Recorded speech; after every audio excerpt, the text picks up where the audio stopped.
Добър вечер! В това видео ще говоря за нашия капитан Хук. Сега имаме два размера на този капитан Хук, който е най-новото. Развитие от нашата работилница. Имаме размер за 10 мм и 12 мм вал, което е 3,8,5 инч.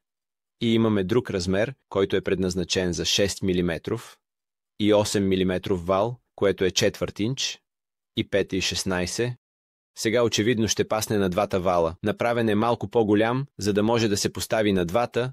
Сега има 3 настройки за шестостенни винтове, така че да може да държи вала в центъра. За да оганете тези малки пръстчета или кукички, основно трябва да се уверите, че сте ги затегнали. Както можете да видите, те се завиват и развиват. Хей, изчакайте, нека просто го развия отново. Както можете да видите, те се завиват и развиват по този начин.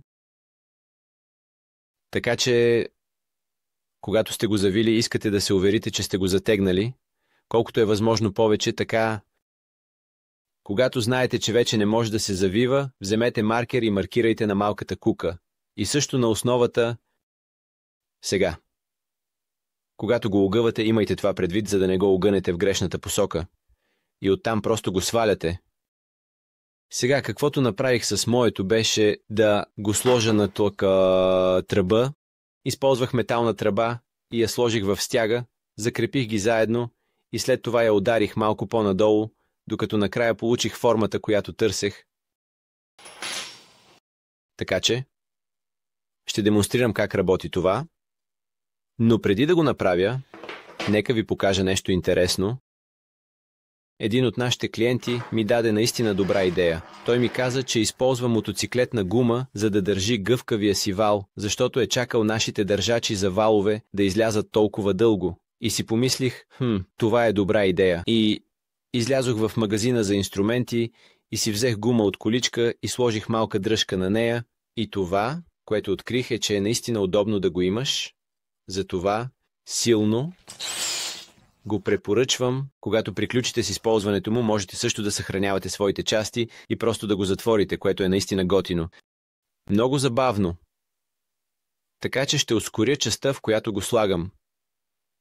Защото съм сигурен, че това няма да е много интересно за вас.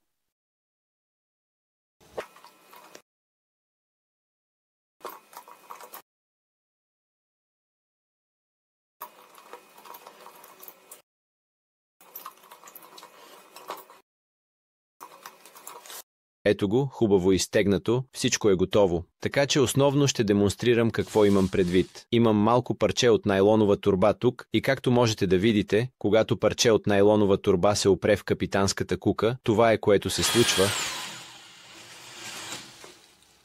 Доста просто, много ясно кука, която основно ще захване всичко, което е в тръбата. Точно така. Дами и господа, легендарният капитан Хук. Сега, оставяйки това на страна, слушах какво много клиенти искат и установихме, че много хора моля да предоставим комплект шестостенни винтове с него, така че основно имаме малък комплект. Събрахме малък комплект, който съдържа няколко ключа с шестостенна форма, всички различни размери за всички различни вериги и няколко шестостенни винта. Също така държа по-малките си вериги тук, защото изпаднаха от гумата. Това е всичко. Благодаря, че гледахте. Моля, не се колебайте да се свържете с нас. Нашият уебсайт е plumbertools.com или ако сте в Европейския съюз, zuatools.com и ако сте в Обединеното кралство, plumbertools.co.uk. Чао! Чао!